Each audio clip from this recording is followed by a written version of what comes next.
All right, good morning. Thank you, everybody, for being here with us today. We are going to talk a little bit about youth tobacco and cannabis use. We will be going from 9 a.m. to 10:30 a.m. today. So let's go ahead and get started. So if you are new here, just a little bit about the Tobacco Use Prevention Education Unit here at the Los Angeles County Office of Education. One of our biggest goals is to build capacity, and we do that by providing professional training, webinars just like this one.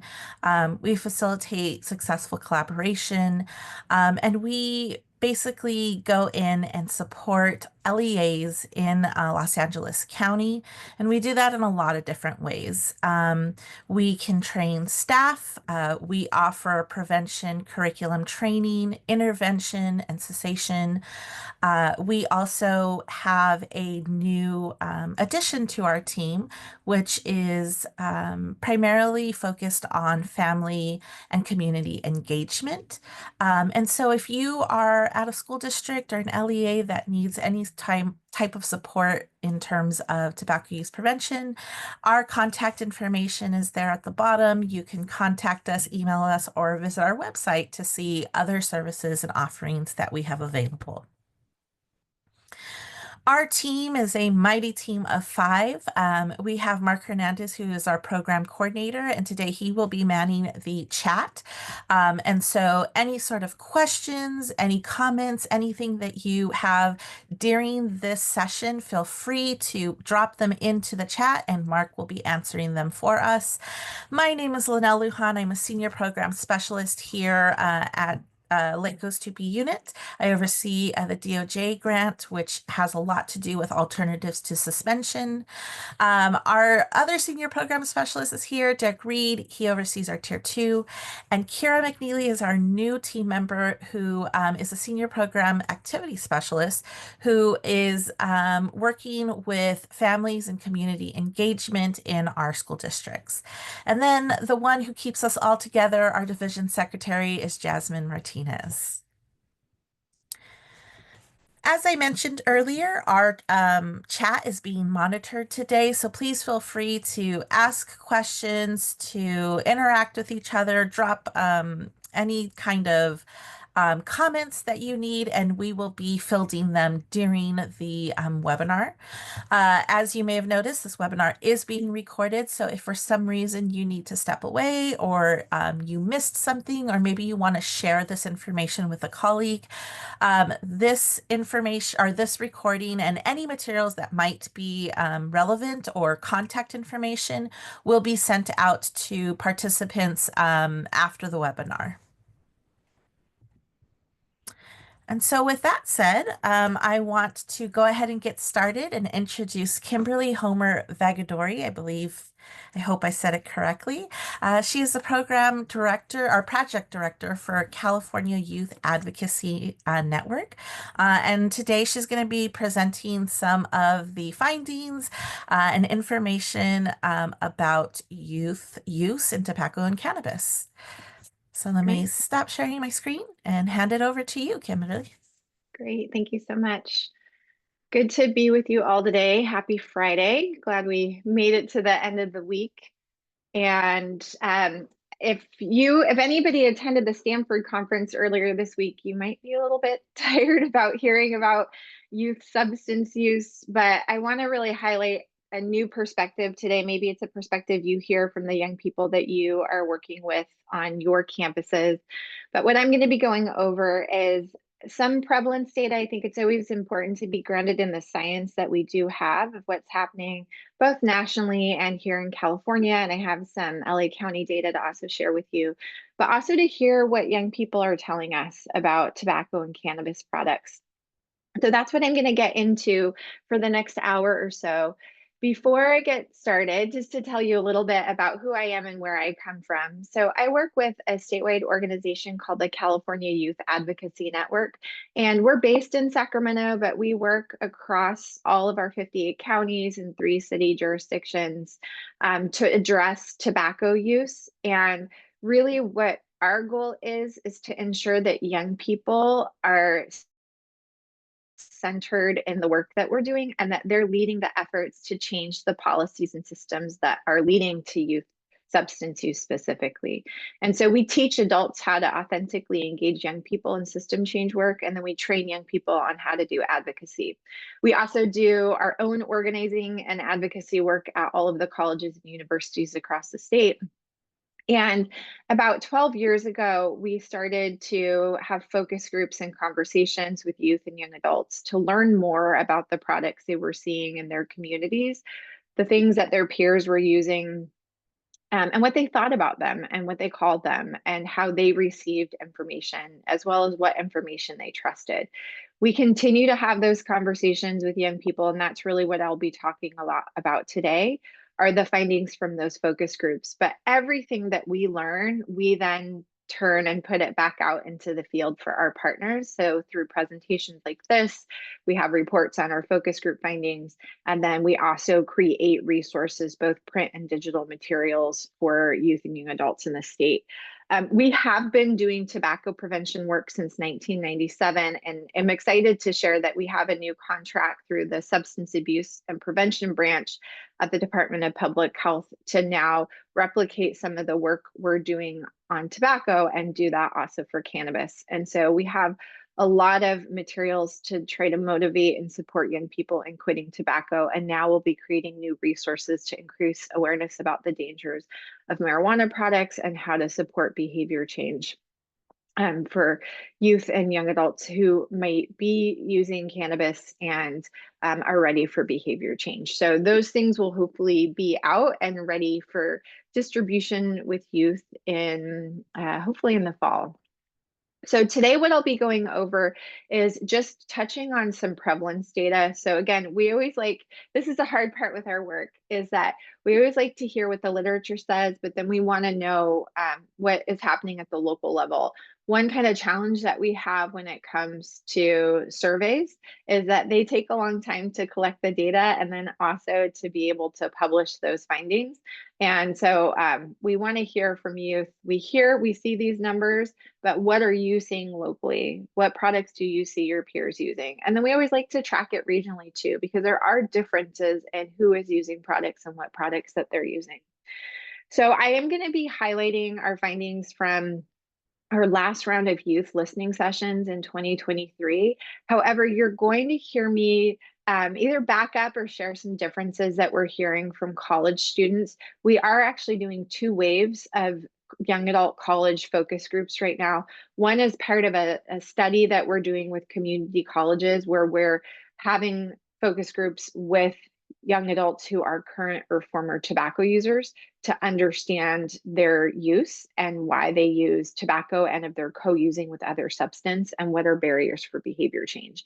And then the other wave is generalized work with college students, and it's more along the line of the type of data that we collect with our youth partners.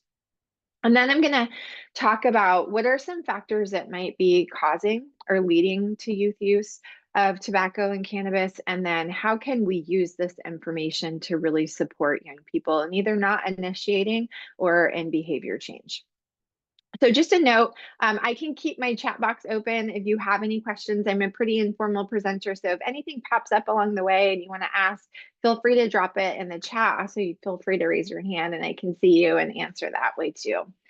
So I just want to start out by highlighting our National Youth Tobacco Survey data. So the reason that I always like to share this graph is because it's important to see the history of where we were with both cigarette smoking, this is high school aged youth, and also changes in vaping. And there's some really important pieces in terms of the timeline of this grant.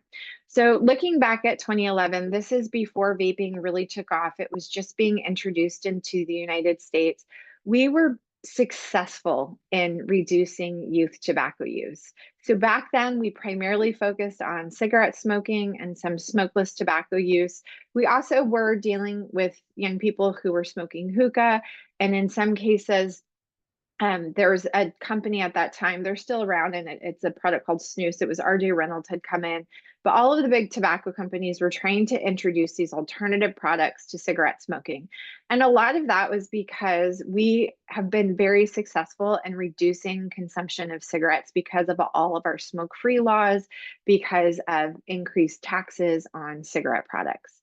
And so we were doing great getting these numbers down.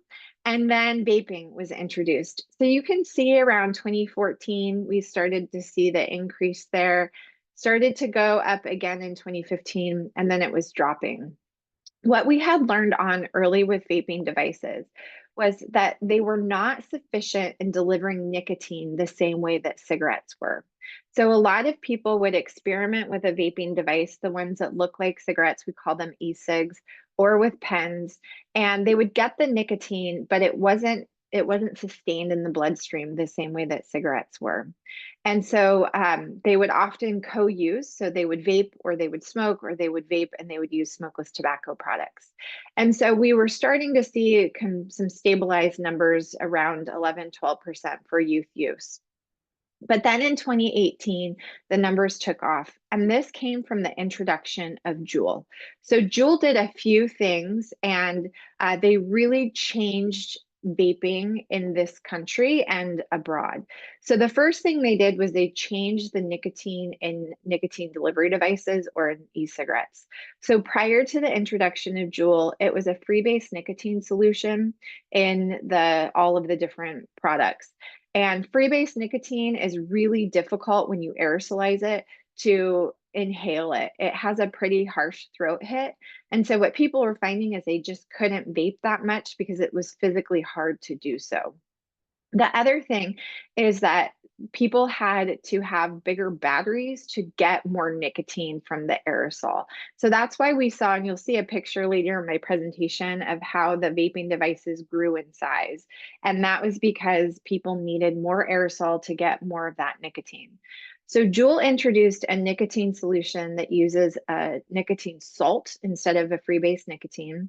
Using that combination of the nicotine salt and other additives to aerosolize the liquid, they're able to get more nicotine to the user with less aerosol. So then they changed it where now we can have smaller devices that deliver higher concentrations of nicotine. And the nicotine salt is a pretty smooth aerosol, so it doesn't give you the same throat hit. So then users can use it nonstop without getting the scratchy throat. Now, you might find if you work directly with youth who are using a lot of nicotine, there are other side effects. They tend to tell us they feel like they're drunk, they get nauseous or sick, and these are all because of the high concentrations of nicotine that they're consuming. But so Juul took off, and we saw that peak in 2019. We had over 1 out of 4 young people, this high school students, who reported current tobacco use or current vaping. And so if you look at that, that's more than we have in the last 20 years of tobacco use. So very, very concerning.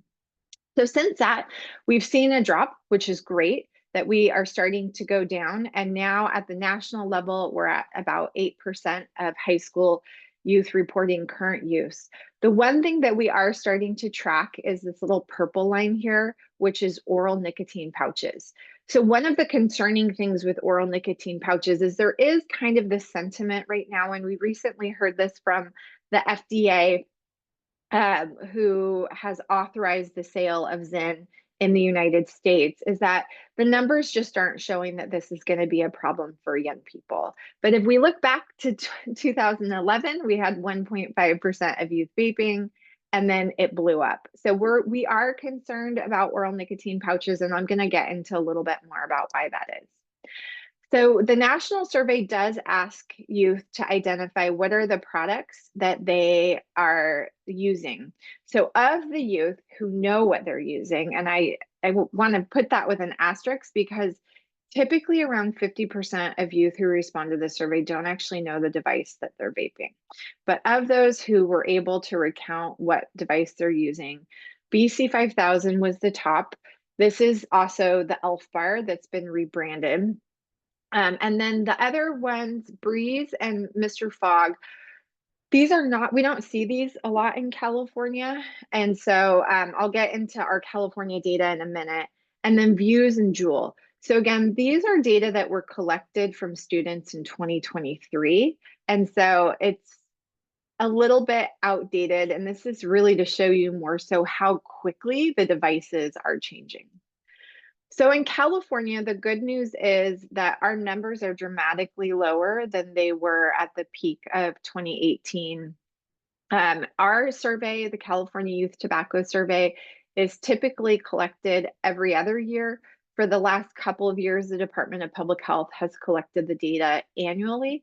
In the last round of data collection, they actually have county level information, which is fantastic. And they're about to release the most recent data, the 2024 data. And thankfully, what they're finding is that there has been a drop in use among youth across most populations. But so you can see at the state level, this again is high school student use, and this is current use. So that means a young person reports some use within the last 30 days. It could be one time, it could be daily, and I'll show that data in just a minute. But so at the height of things in 2018, we had about 11% of youth who reported vaping. And in 2023, about 6% reported vaping. And this is vaping continues to be the most used tobacco product of youth and also young adults who have the highest rate of vaping of any age group population in the state. One thing to note with this is, again, we're keeping our eye on the nicotine pouches and the use of these nicotine pouches as it almost doubled in the past year. But with the exception of cigarettes, which is slightly over 1%, vaping and nicotine pouches, use of all of the other tobacco products is under 1%, which is really positive to see. So this is a lot of information, and I'll share these slides with you all after this talk so you can just have it. Also happy to share this report if you're interested. But the one thing I want you to take away from this is under the 18.3% of young people who reported ever using e-cigarettes, about 42% of those youth have said that they're using 20 or more times or days a week or a month. And so what that tells us and what's so concerning about that is that those young people are not using for experimentation. They're most likely not using for pure influence. They're using because they're addicted.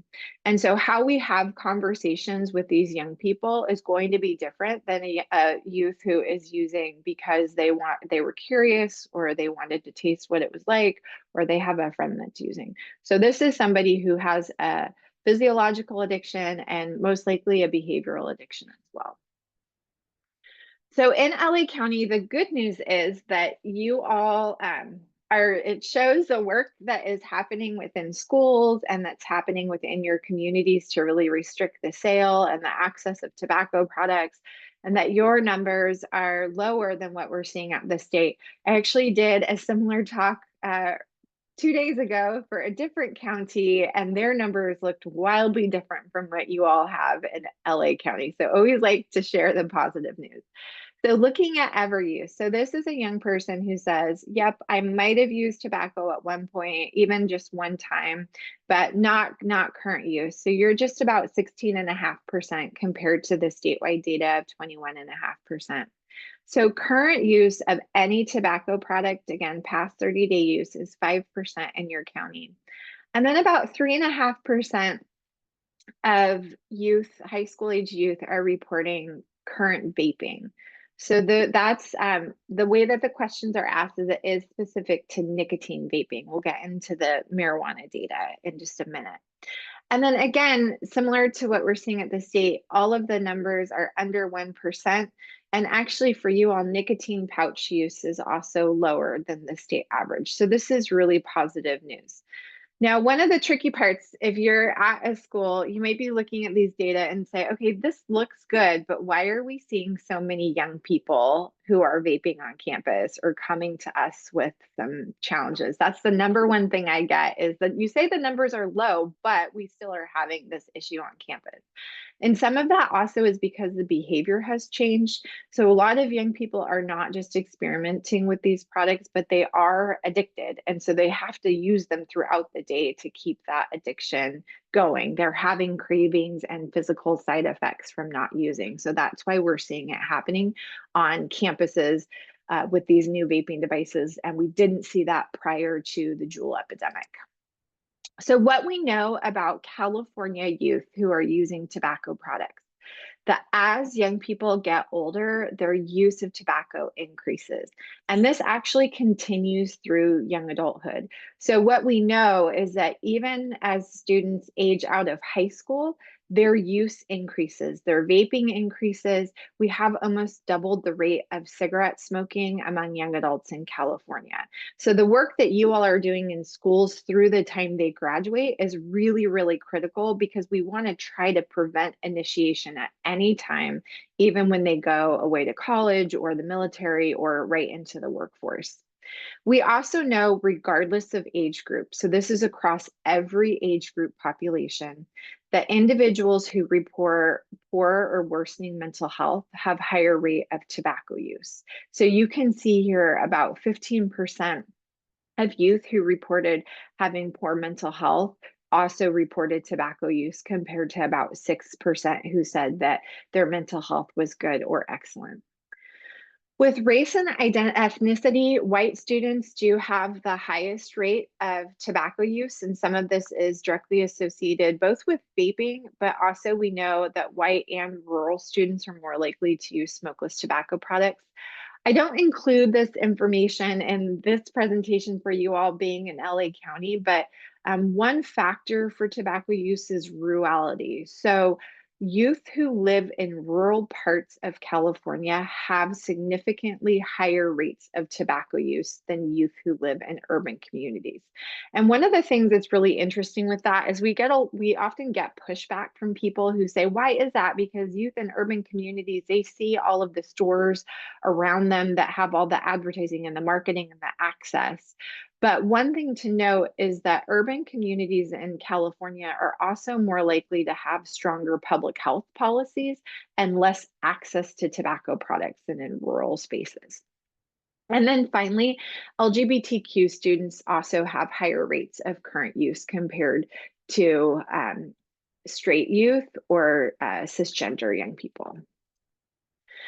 So this slide, I always like to just note that this slide to me is one of the most troubling things that I will share.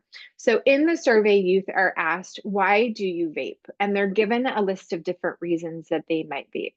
And for the last 2 years, the number one reason that youth report using a vaping device and nicotine device is to relieve stress and anxiety. So youth are saying, yes, my mental health is not great right now, and I'm using this to manage or to cope with my stress, with my anxiety. The other thing that's new for this last round of data collection is nicotine buzz. So youth are saying, yeah, I use these products for the nicotine buzz. And that's not surprising. I'll be sharing in just a bit how much nicotine are in these devices and different products. Fun with friends. This is pretty consistent. This actually used to be one of the number one reasons why young people would report use. The top three reasons prior to 2018 were flavors, family member influence, and peer influence. Now, fun with friends has dropped down to number three, and then addiction. And addiction, again, is newer, because we used to see that youth would tell us that they might experiment with tobacco before the age of 18 and then get addicted during the young adult years. And that has definitely changed. We're now seeing onset of addiction happening much earlier. So there's a study that is happening. It's out of Rutgers University, and they are having school sites that take pictures of confiscated vaping devices and they send it in to Rutgers, and then Rutgers is coding to say, okay, what are the products that are most common in the different states that are participating? So these are the devices that were most commonly found in California. This is from November 2023 to April 2024, so the last academic year. So we had the number one product was Flume. And interestingly, our Attorney General's office right now has an active lawsuit against Flume for their advertising and marketing in our state. They are not legally sold in California. Most vaping devices actually do not have FDA approval to be sold in the States, but we struggle with enforcing that at the national level. So we see them in our marketplace. BC 5000, which again is Elf Bar. Puff Plus, which Puff, after our state flavor ban went into effect, they said that they were removing all flavored nicotine devices in the state. And we're still seeing these products confiscated, but the company has said they're no longer selling flavored nicotine, but they are selling now flavored THC devices. So they have actually shifted away from the nicotine market into the THC market because THC products are actually regulated very differently from how we regulate tobacco products in the state. And then the last is Bang. So, what I would tell you with this, and one of the reasons we like to have conversations with youth, is that these products were what were confiscated last year. This is not what we're seeing this year. So, I would definitely say that Flume is a device that is on the market still and still very popular. But the number one device that we are hearing from youth and young adults is called the Geek Bar. And I'm going to talk a little bit more about the Geek Bar in just a minute. Here's some other pictures of confiscated products. So what's fascinating with this image is that the majority of these products are actually cannabis devices. So if you look on the bottom, Flume and Fume down there, those ones are, and there's a Juul down there, those are all nicotine delivery devices. But all of the ones, if you can see on the bottom here, I don't know if you can see my cursor, but there is a like a blue bar. It looks like it says wedding cake flavor. And right under that, there's a triangle with California and then a pot plant there. So under our state law, all cannabis products have to have that symbol to show that it is a cannabis product. And so you can see those are cannabis products. To the right side of this, those are PAX devices. PAX is a sister company to Juul, and they sell cannabis or THC devices. And then everything above that, those are all cartridges, or the Stitzy, which is a very popular THC pen. These are all pens used to vape cannabis solutions or THC. This is just another picture to show you. We just like to point out that anytime you see these colors, that shows that these things are flavored. So we are definitely trying to work still on implementing our flavor ban and get these out of the marketplace, but they're still here. There's some good progress at the state level that hopefully will get all of the flavored products eliminated within the next year or so. And then just another picture so you can see. Again, these data were collected last year. Puff Bar again says, hey, we're not selling anymore. But if you look on the left side, those are all Puff Bars. They're all flavored, with the exception of that one tobacco one. And then if you can see, these are nicotine devices because they have that 5%, which means it's a 5% nicotine concentration. So seeing, as you can tell with the pictures, and if you work with the schools, you know that there might be a lot of cannabis products that are being confiscated. And with that, we do know that youth in our state are using marijuana. And the last round of data collection showed that about 23% of youth who participated in the survey said that they've used marijuana at some point, and about 10.5% said that they currently are using it. So again, that past 30-day. So one of the tricky things with marijuana use is that there's no one way that young people are using it. So they are smoking it, they're vaping it, and they're eating it. And oftentimes they're co-using it also with tobacco products. In the 2022 California Youth Tobacco Survey, the researchers found that about 50% of youth who reported cannabis use also reported co-using with tobacco. And so now we have some behavioral things when we're talking about quitting one substance. We're talking about quitting both substances and really understanding why the substances are being used together. And I'm going to talk about that in a bit too. So what we know with youth who report cannabis use is similar to tobacco. that as age increases, their use of cannabis increases. So ever use increased as students got older, as did current use. So again, initiation might be starting younger. We do know last year with our national data that we saw a significant increase in middle school use. But even if initiation is starting earlier, it does continue as students are getting older. Again, mental health. So poor mental health is associated with higher rates of, sorry, it says tobacco use. It's supposed to say marijuana use here.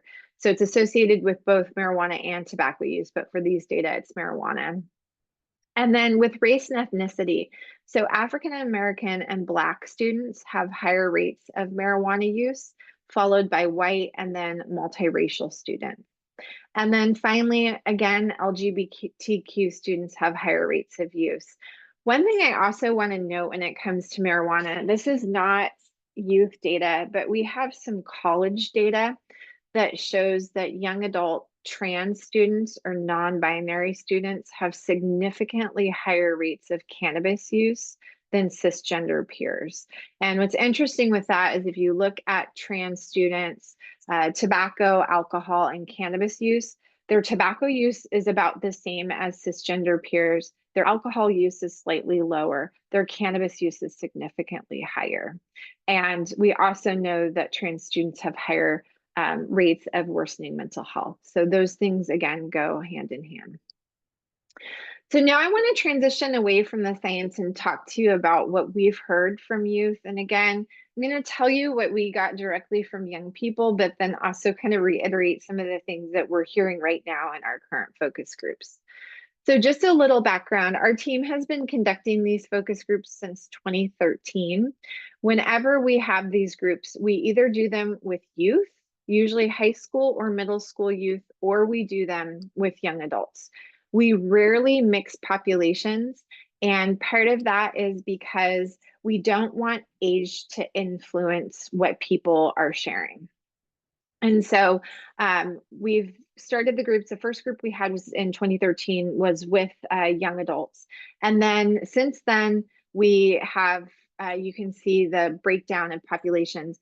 Over the last couple of years, we have been focused more on college students than we have been with youth. And some of that is because we have a research grant right now to have these conversations with young adults. And so we have dedicated funding to do that.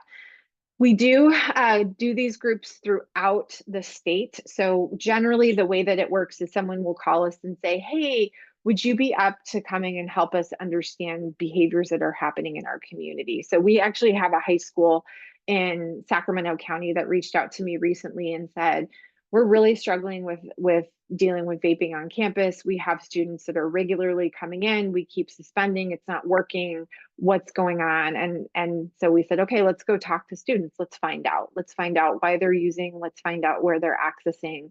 Let's look into all of that. So those are some things that prompt us to go in. Other times we're looking for specific data ourselves. So we do recruitment through all of our local partners, and with these recruitments, we'll have our partners from a school, a middle school, a high school, or a college who will just share flyers, and students will opt in to the focus group. So no one is ever forced into having a conversation with us.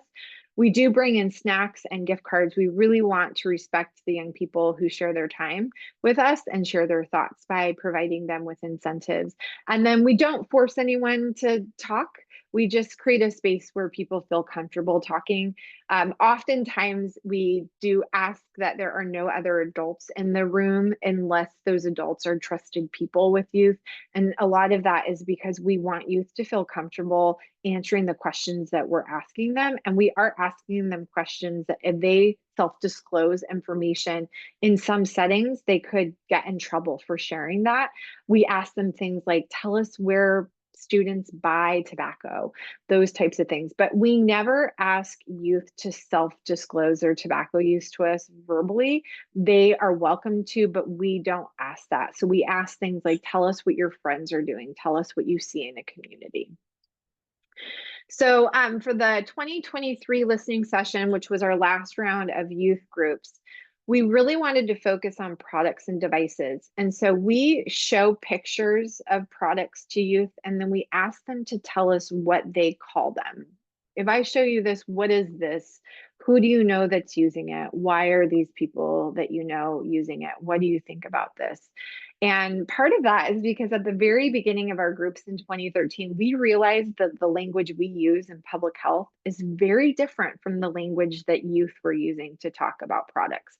So we want that language to come from them.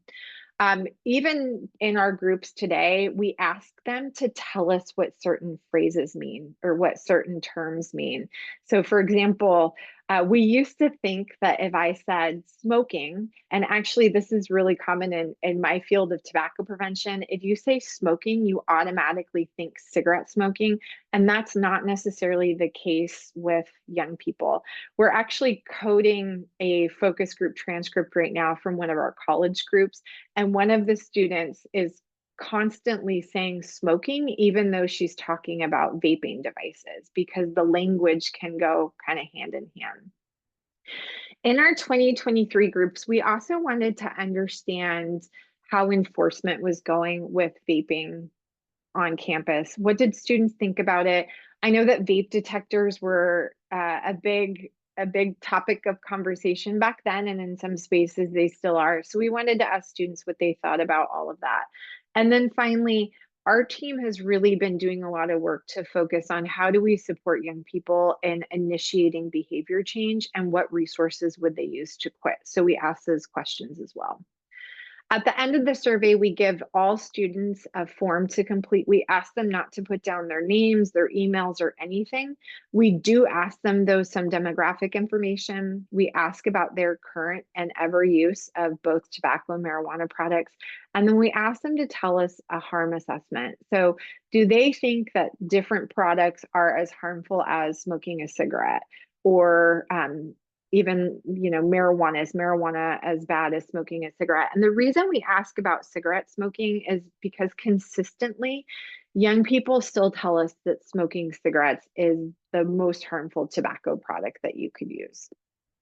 So what we found is that, and this is pretty consistent, is that young people use the word vape regardless of what they're vaping. So gone are the days of juul or juuling when people would associate a brand with a verb or with an action. And so now vape or vaping just covers that behavior. When we did our groups in 2023, Elf Bar, Flume, and Puff Bar were the most popular products. We did a college group last week, and the only two tobacco vaping devices mentioned were Geek Bar and Flume. Geek Bar has by far taken over a lot of the campuses. And then I find so interesting, and this is counter to the data that we have from the surveys, but students tell us, well, they feel like younger people are vaping and then older students are not vaping as much. And that goes to show more of the initiation. So people will start experimentation with vaping devices and then they go on to something else. But again, the data show us that vaping continues through young adulthood.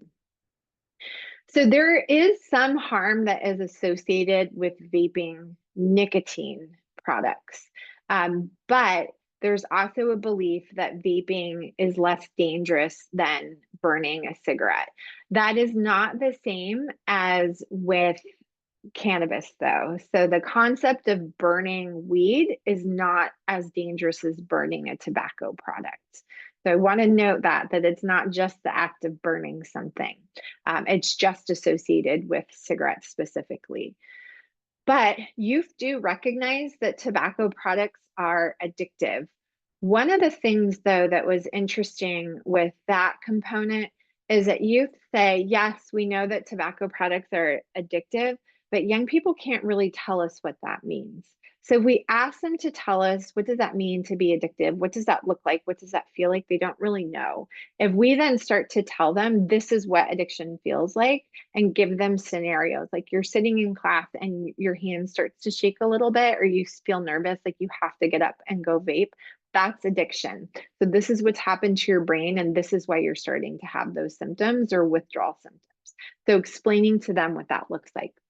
The other thing is that there are positive attributes of using tobacco to help manage anxiety and mental health. And again, that's replicated in the state survey.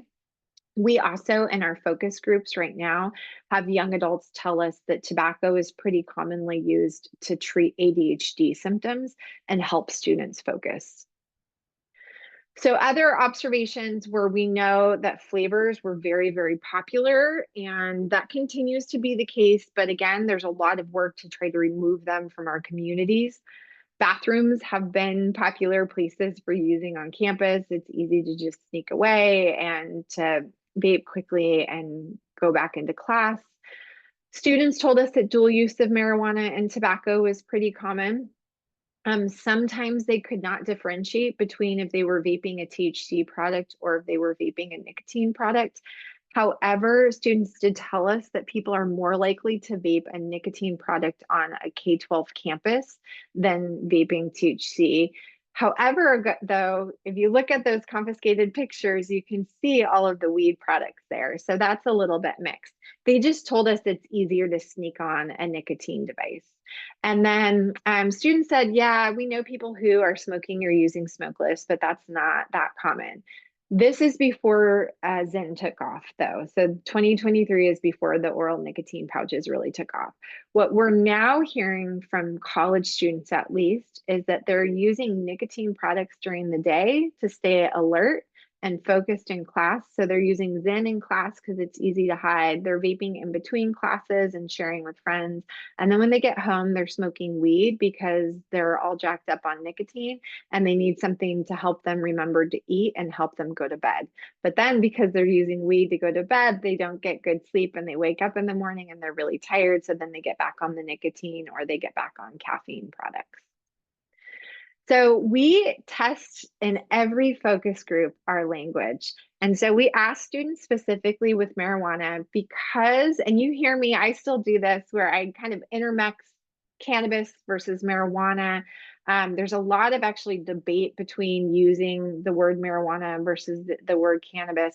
So we asking people, okay, when I say the word cannabis, what do you think about? When I say the word marijuana, when I say THC solutions, what do you think about? And consistently, when we ask students, what's the one word I can say to encompass all of this that you most resonate with? And they say weed. So weed covers all of the marijuana products, that the vaping, the edibles, smoking it covers all of it. And so we tend to, when we talk to students in groups, once we set that standard for language, that's the word that we use. The tricky part, and again, in the focus groups and the ones we're coding right now, when somebody talks about smoking, we can't assume that they're talking about cigarettes because most of the time they're actually talking about smoking weed or they're even talking about vaping. And even with vaping, we have to ask the question, what are you vaping? Tell me what you're vaping. And sometimes they don't know. So we have to say, okay, what's the device that you're using?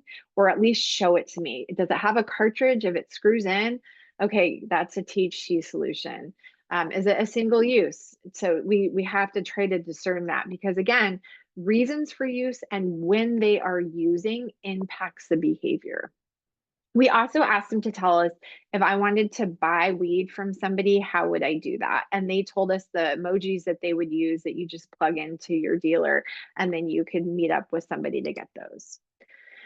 Interestingly, I do want to note though really quickly, we haven't asked this questions with youth, but when I asked our college students last week about, are they getting weed from a dealer now or are they getting it locally? And they're like, no, there's dispensaries everywhere. You can go anywhere. And if you have a med card, then you can get in when you're 18. So they're aware of how to kind of work the system and be able to go and get marijuana products. So pretty consistently, when we ask about brands, the one product that is most popular is Stitzy. So Stitzy is a single use. They've also had pod-based products in the past. It is a THC device. I don't know about if you all see this in LA County, but in Sacramento County, there is a lot of advertising and marketing from Stitzy. We have billboards with Stitzy products all over them. There's different regulations, again, when we talk about how to advertise and market cannabis products versus tobacco products. Consistently, youth are just telling us the easiest way to smoke weed is to actually smoke it with joints or with blunts, and blunts are the mix of a tobacco leaf with the dried cannabis. And youth tell us there's reasons to use either of those. And so if they want the high and the low from the weed and the tobacco together, they'll smoke a blunt. If they want a flavored additive, they'll use a blunt if they can get a flavored little cigar or cigarillo or a flavored tobacco wrap. Um, and then again, as we saw with the survey, is that use is not tied to just one mode of delivery. So youth will commonly use tobacco products, marijuana products together, but also will use edibles, vaping, and smoking. So the harm perception is consistently low. So youth and young adults tell us that they feel like weed is natural, that marijuana is a natural plant, and that they do know if it's heavily concentrated on like a dab pen or something, that it might not be as good for you. The only people who really associate any kind of negative health association with weed is somebody who has a lived experience. So either themselves or a family member has had an addiction or has had some negative outcome associated with marijuana use. But for the most part, they have told us that smoking weed is part of self-care. It helps them relax. It helps them get through the day and deal with everything that they had to deal with at school or after school or in their home environment, and they use it to help manage mental health symptoms. So we did ask again about what products are used at home versus at school. And so students were a lot more likely to be smoking weed at home and vaping it or vaping nicotine at school because there's not the same scent that you get with burning it. Flavors are still very popular. Flavors of THC devices, cannabis products, they were not included in our state flavor ban. And so you can still buy flavored THC and flavored cannabis products in California. And young people were aware of that. And they also were aware that people like to use these products because of the flavors. And then there's no challenge with youth who want to use cannabis to get access to these products. And some of that was that they also just knew that they were in their homes and they knew that an older sibling or a cousin or a parent had the products, and so they could just get them, either sneak them or just get them from their parent. And again, the harm perception is just incredibly low. And students were saying when they think about the health harms of using products, they just associate it with tobacco. We do know that there was a transition from vaping nicotine to also using marijuana, which I'm going to talk about in a little bit. We have a lot of data on that. And then one thing to note with young people is that their perception of use is always higher than what is actually happening. And this is a huge challenge because our perceptions can influence our behavior. So, for example, if we think that most people are doing something, then a young person is susceptible to that, and they're like, "Well, if everybody's doing it, I might be more open to trying it." There's that pure influence side of it. So, realistically, I believe I had mentioned it was about 10.9% of youth in California have used a cannabis product in the past 30 days. When we ask youth what percent they think of their friends are using weed, we'll say, do you think it's like 80%? Do you think it's lower or higher? Almost every young person says no. Weed, it's like 90% of kids in my school smoke weed. So their reality is the opposite of what's actually happening. So there's a lot of corrective information that needs to be shared.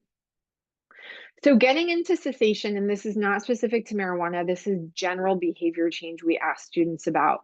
We tested different messages and we wanted to know, what would you pay attention to? So over the last 5 years, the number one message that consistently tests positive is talking about mental health. So young people not only want to know that these behaviors are making them feel worse, they also want to know, what can we add in to their lives to help them be better. So we have regularly heard from young people that if they're vaping, if they're smoking weed to do something like manage anxiety, manage stress, treat depression, manage ADHD, help them sleep, help them eat, they feel like it's helping them. And even though we know it's actually not, they think that it is. And so if we're trying to take that away from them without giving them tools to help them do those things, to help them sleep better, to help them manage their stress and anxiety, they're not going to pay attention to us. So they want to know, how does this hurt my mental health and how can you help my mental health? We always like to test industry targeting and how both the tobacco lobby and the cannabis companies are targeting specific populations. And they said, some populations said, yeah, that's interesting, but it's not really going to influence my behavior.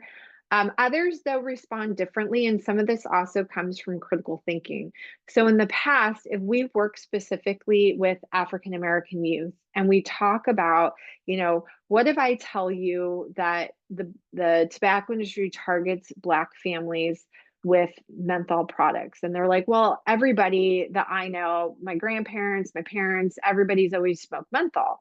And then if we go further and say, okay, let's talk about that. Let's talk about how if you live in a predominantly Black community, that there's menthol ads and menthol cigarettes are cheap. If you go to a predominantly white community, you're not going to see a menthol ad and the products are going to cost more. Why do you think that that's happening? And when they start to recognize that there's a generation of addiction caused by an industry that's making money off of killing their family members, that changes behavior, it changes thinking. And that's what we want to see. So messages like that really do work, but it's more part of critical conversation and dialogue than it is, a simple message on like a fat card. We've also asking people to tell us if they would access an app or tech support. Those things are always a little bit mixed. So youth will tell us that, yeah, I might do that if I really, really wanted to, but my parents are looking at my phone. And if they see an app that I've downloaded to help me quit using tobacco, I'm going to get in trouble for using tobacco. Or even now, people are telling us, yeah, the big issue with an app is I don't have a lot of space on my phone. And so you want me to download an app that I have to use. What they did say is they want support to be free and anonymous if they get it through an app or through a website. They want to know that the person on the other end isn't going to go call their parents. I do want to note, though, back to this is that the one thing that we have heard nonstop from all youth and young adult age groups is that if they had to get support from somebody on an app, a text line, a phone line, they most wanted support from a trusted person who was a real life person who could check in with them, who could ask them questions, who could hold them accountable, and who could be there to support them. And so they normally would tell us if they could identify who that person was on campus. But that real person to person connection was something that they've been craving. And they actually told us this before even the pandemic. Those were messages we got before COVID. So we do want to know about school enforcement. One of the groups that I was leading in 2023, it was really, really interesting because we were in the middle of having these conversations.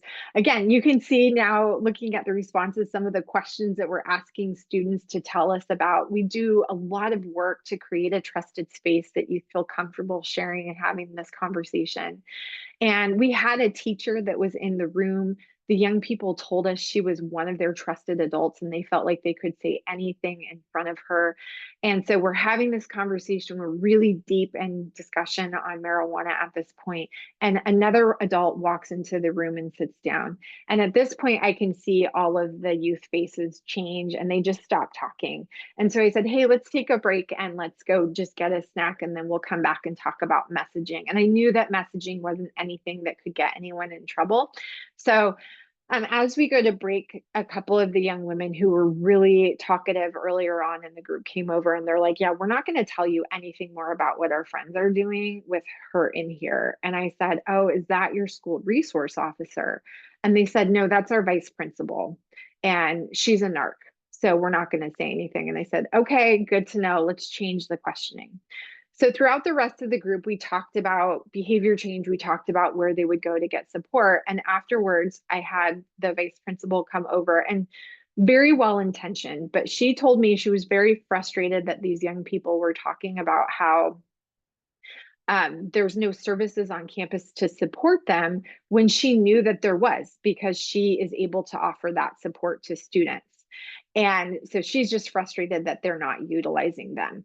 And so I was talking to my team afterwards and said, just because students aren't utilizing them doesn't mean that they don't know of them. They just don't feel safe using them. And so, how do we change that environment so that young people feel comfortable utilizing services without getting criminalized for their behavior?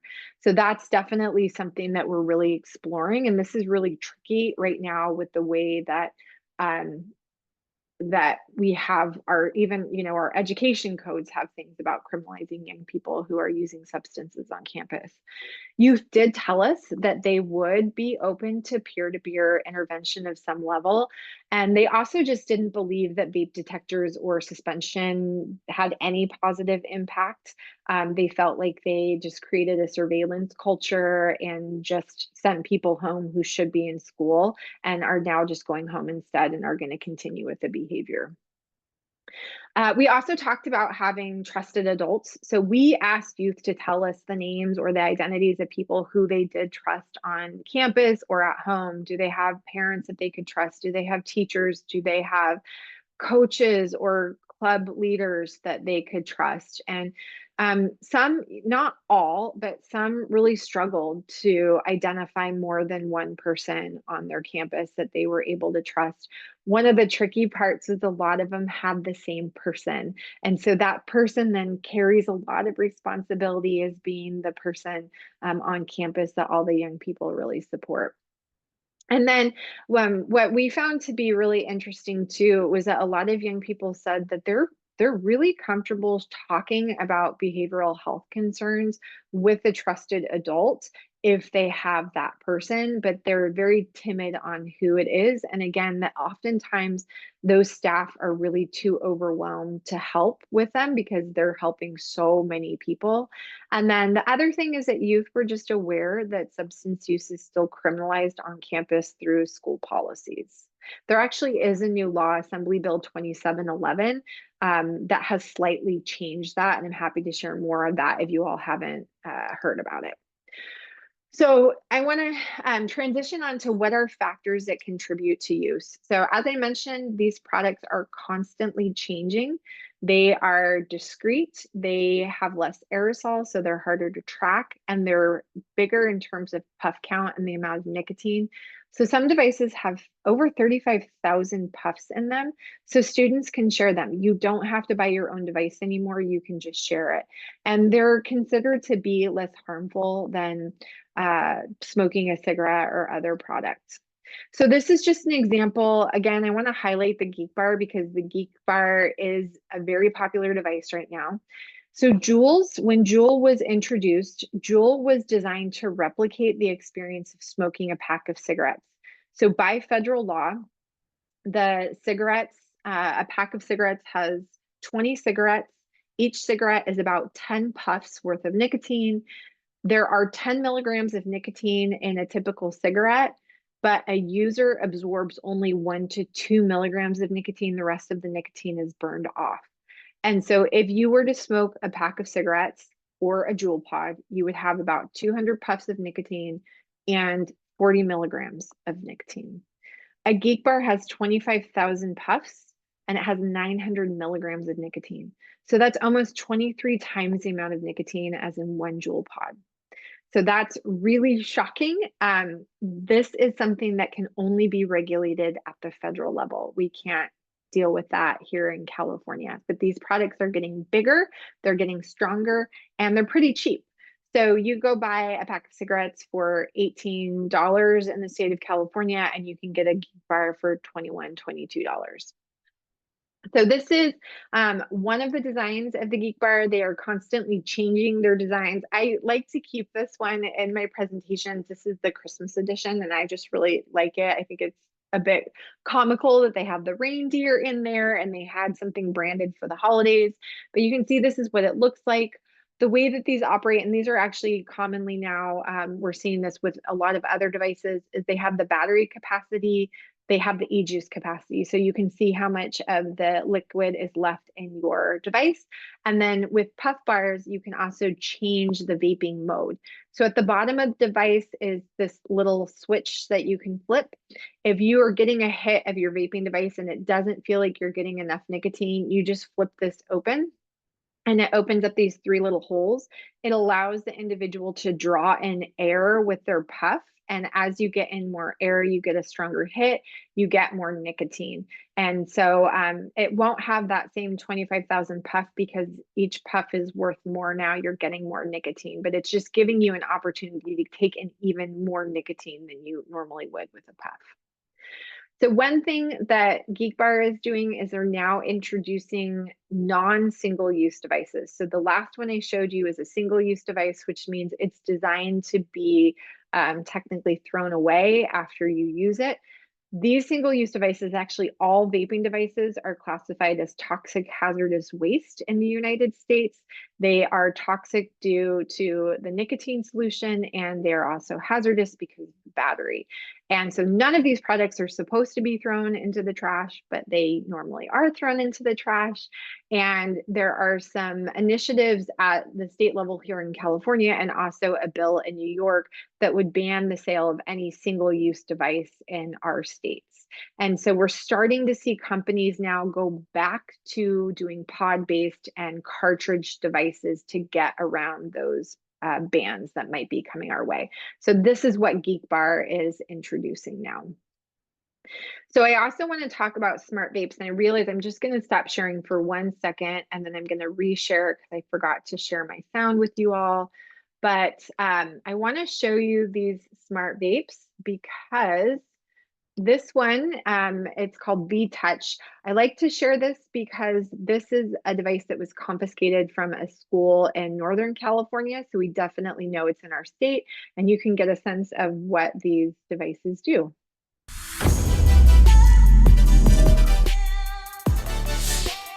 Get ready to meet your new obsession, V-Touch. Experience up to 30,000 puffs because who wants to stop the fun? Customize your cloud with 3 adjustable modes, light, smooth, or boost. Your choice. Swipe, tap, and control with our interactive touchscreen total control at your fingertips. Capture every vibe because every puff deserves a selfie. Pump up the volume with Bluetooth connectivity. Your tunes, your vibe. Stay in touch wherever you are. Answer calls seamlessly while you vape, because who said you can't talk and puff? Cat and groove. Stay connected, stay cool. Crush your fitness goals with our workout tracker. Game on with hours of entertainment. Vape and play, all day. Never stress over lost phones again. Find My Phone has got your back. Join the Vapeolution with V-Touch.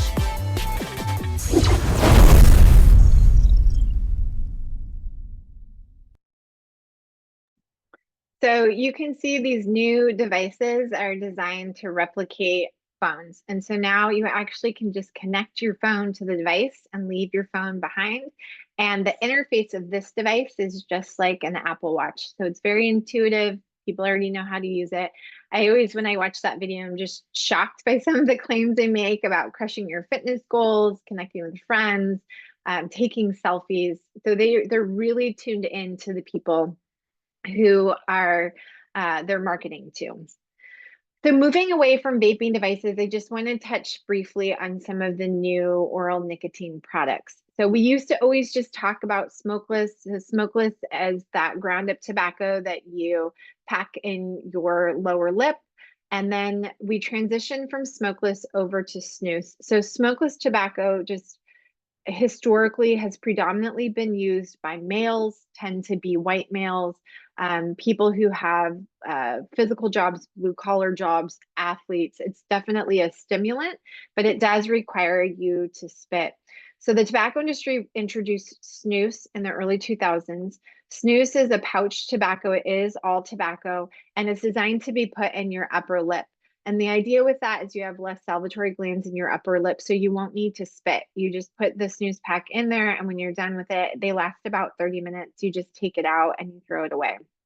And that was starting to take off, and then vaping was introduced in the United States, and vaping really took over. So more recently, all of the large tobacco companies have now introduced these oral nicotine pouches. These are advertised and marketed as being tobacco-free products because they do use a synthetic nicotine instead of nicotine derived from the tobacco plant, and therefore there is no technical tobacco in it. However, in California, our tobacco law, our definition of tobacco in state law does cover nicotine products that's not included by the FDA for treating tobacco dependency. So Zyn technically is a tobacco product, but it causes a lot of confusion from marketing. So you have a company that's saying it's a tobacco-free product, and a lot of people think that means it's safer or that it's safe. And then we have all of these unregulated products as well. We have gum that is not a nicotine replacement therapy. It is just sold as flavored nicotine. And we have lozenges. There are some companies that sell lozenges that have been approved by the FDA for quitting and others that have not. We've had gummies. This company actually was selling in California, and they had a cease and desist letter from the AG to stop sale. And there's even companies selling cotton balls that are soaked in synthetic nicotine liquids. And then that way you can control how much nicotine you put in your mouth. You can put 1 or 2 or 3 or 4 cotton balls, however many you like. So the idea with these is to just continue to get nicotine to users in a way that they can use them throughout the day.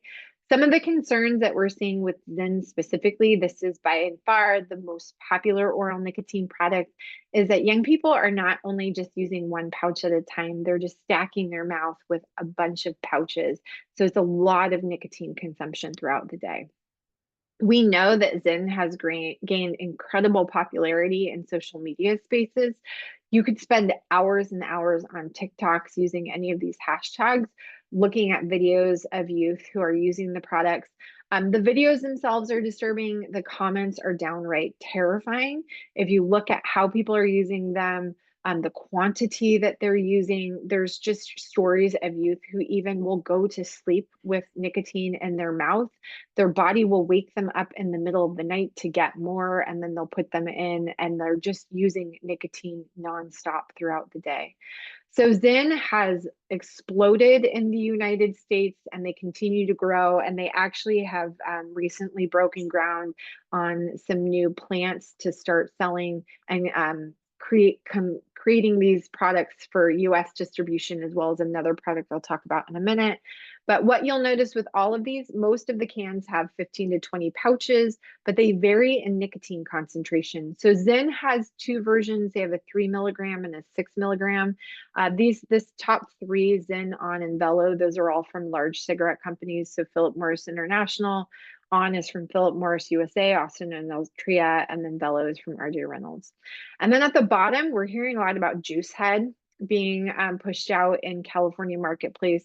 And then I just want to note that Fume, which was just a vaping company, now sells oral nicotine pouches. Their pouches are 25 milligrams for 1 pouch.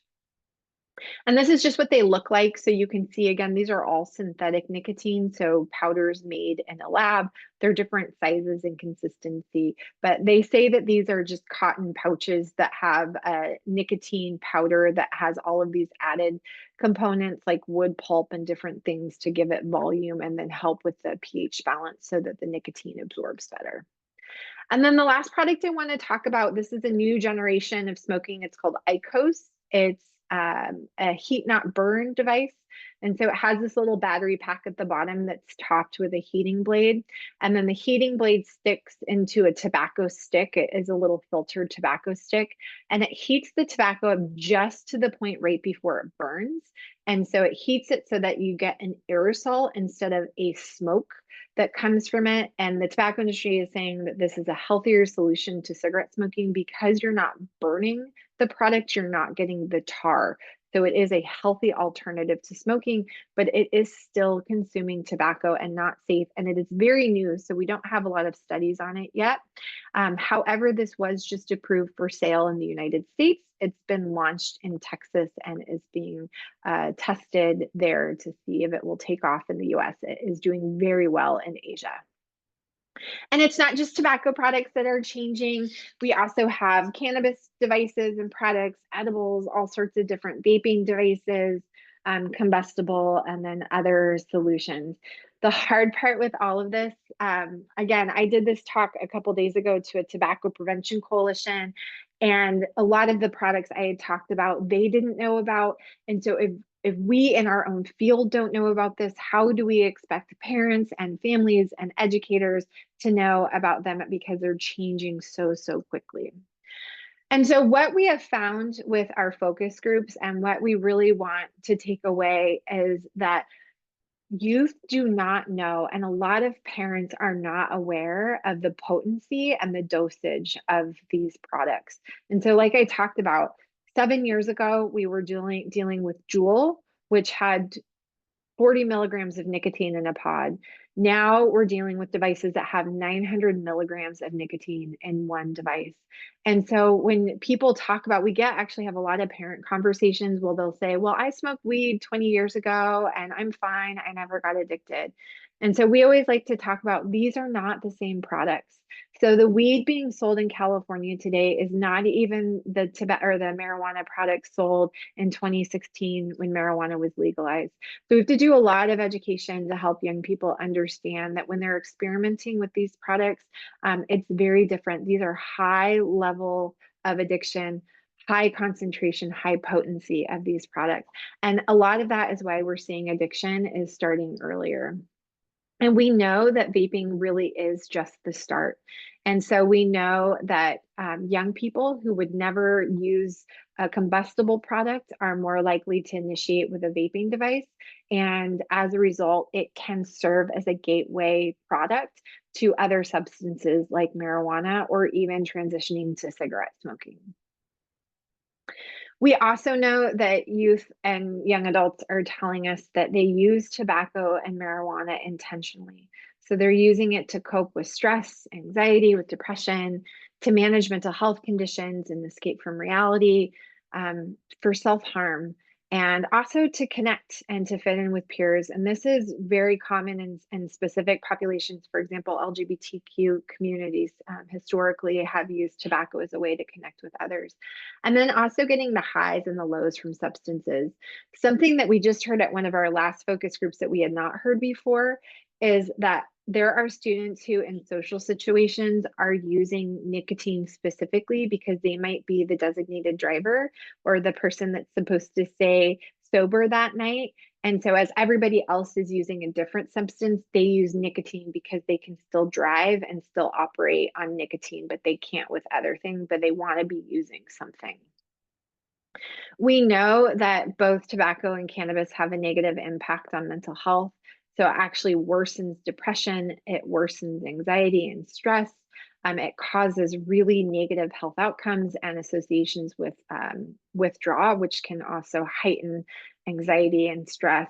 And it also can lead to psychosis, marijuana specifically. So there's all sorts of reports coming out of emergency departments in California about psychosis and other mental health disorders like schizophrenia that they're seeing because of the high concentrations of THC that people are consuming. And then a challenge for all of us is that it is also renormalizing tobacco use in our spaces. So we have all these smoke-free outdoor air laws and indoor air laws, and the fewer people we see smoking and using, it denormalizes use and access in our cities and counties. But then as we see more people vaping, it just normalizes that behavior. And so again, earlier I talked about how youth that we've talked to have said that they feel like 90% of their peers are smoking weed. And that's simply because when you see it, you feel like everybody is doing it. Access is still a continued issue. And so we know that most youth are still getting tobacco products in local stores. Vape shops continue to be the #1 provider of illegal sales to minors and of flavored products. And so while young people can get them online, we're still seeing local sources as where youth are getting tobacco and cannabis products. And again, regulation of location of those stores is different if it's a cannabis retailer versus tobacco. So for example, where I live in the city of Sacramento, a tobacco retailer cannot exist within a certain distance from schools. My daughter's middle school has a cannabis shop across the street from it. There's no regulation in terms of where cannabis retailers can be located. So I just want to close out by talking about how do we use this information to support young people. The good news is that we know that if we can motivate behavior change within youth and young adult populations, that youth who make an attempt at quitting are the most successful in doing so. So it takes the average adult 10 to 12 times to try quitting tobacco before they're successful with that behavior change. But youth and young adults are able to quit more successfully when they make that attempt. So what youth have told us is that they just want to know if we're trying to motivate that behavior change, get them thinking about what addiction feels like. So simply saying to them that you could be addicted, that concept of addiction is there, but what it actually feels like or looks like isn't there. So really breaking that down. Discussing with them how nicotine levels and THC levels have changed and also use. So the more you use, the more you're getting. It's really important, especially with adults and decision makers, to talk about why youth and adult use of these products is different, because we do have legalized adult use of cannabis in California, and there's different sentiment around that versus tobacco use. And then educating adult family members and older cousins and peers about all of these products and why they're not good for youth to use, and also how to keep the products in your house. So we have, a few months ago, I worked with the county health department who was having to counsel a pediatrician who had a second grader who was addicted to vaping. The second grader had access to her parents' devices, started experimenting with it. It was colorful, it tasted good, didn't realize what was going on. The parents just didn't know, didn't keep it out of reach, didn't think about it. There's no puff count volumes on it. So parents just don't know when their young people are using them. We also heard from young people that it's so important to decriminalize substance use and offer alternative suspension programs on their campuses. So doing this, having trusted adults connect with them, ask them about use, identify, what can we do to support behavior change when you're ready? How do we walk you through this process? How do we connect you to it? Those types of things are more likely to change behavior than sending a young person home. We also know that there are a lot of adult touch points in youth lives that can be asking these questions. So we never want to say it's the school's responsibility only. When we ask youth who are people that they trust, it's parents, it's coaches, it's youth serving organizations, all of these different people can really have a touch point where they can ask the question, say, hey, I see that this is happening. I care about you. Help me understand what's going on. Help me understand why are you using this. Let's work together. Let's journal together. Tell me when you feel cravings to use this. Tell me why. Let's look at what's happening in your life right there that we could do something different. How do we get this so that this isn't a lifelong addiction for you? And I say this more to me than to all of you, but the challenge that we have in public health is we've created silos where we have people who are doing tobacco work, we have people who are doing cannabis work, we have people working on opioids, we have people working on mental health. But realistically, we're dealing with whole children. They don't need the silos. They just need people who can help them know, hey, I'm using these because of these root causes, and how do you help me deal with these root causes? And then I can deal with the substance use issue. And again, young people said, just add in good things into my life without having to just take these things away if you're not telling me how to manage my stress or my anxiety or my depression. So one of the best things that we can do is we can help motivate that behavior change. We can give young people tools and tips to just identify their behavior. And then if they want support quitting, we can connect them to free resources. So here's an example of different ones that are specific to youth. And we have these on our website. We're about to update it because some of this information has changed. But our helpline here in California is called Kick It California. And then the Truth Initiative has a program called X, or it used to be called This Is Quitting. And they offer free resources to any young person at the national level. And then, of course, Why Vape is a great program that schools can use to help with intervention and connecting to services. And Stanford has an assortment of tools that can be used as well. So here's my contact information. If there's anything else that I can share with you all, please let me know. I went a little bit over on time, so I'm so sorry I don't have times for any of the questions, but I'll drop my email into the chat box. If there's any additional information I can provide you, if you want studies. I saw somebody had mentioned a question on why are Black students having higher rates of marijuana use. Happy to share those studies as well. There's actually some published literature that talks about different populations that have higher rates of use. I'm glad to send all of those things over. Thanks, everybody. Hey, thank you so much, Kim. No, you are perfect timing. Thank you so much for coming and sharing all of that great information with us. Again, Kim's contact information is in the chat, so if you have other questions or other requests, you can go ahead and contact her. The slides and the recording will be available. So again, once our webinar is over, you will receive an email with some of these resources. You can share them, you can rewatch them, but I'm going to go ahead and close us out with my favorite part, which is sharing our resources out of our 2B office. Again, if you are new here, 2B at LACO, we offer a lot of assistance and support to LEAs in LA County. This includes trainings and webinars just like the one today. If you are interested in those, you can visit our catalog of trainings, which we update often as we book and create new trainings and webinars. We also offer educational materials. If you have a parent night, a back to school night, a health fair, you can order educational materials at no cost from us, or you can also have us come out and table an event. We are here to support in training staff, help schools with their policies. We also are here to give student presentations or community presentations. We are here for all of your technical assistance needs. But with that said, I want to thank everyone for being here. I want to thank Kim once again for sharing all of that great information with us. I would really appreciate it if you could take some time to take our survey. Let us know how today's webinar went. Let us know what kind of information are you looking for in the future. Other than that, thank you so much, and I hope you all have a great day.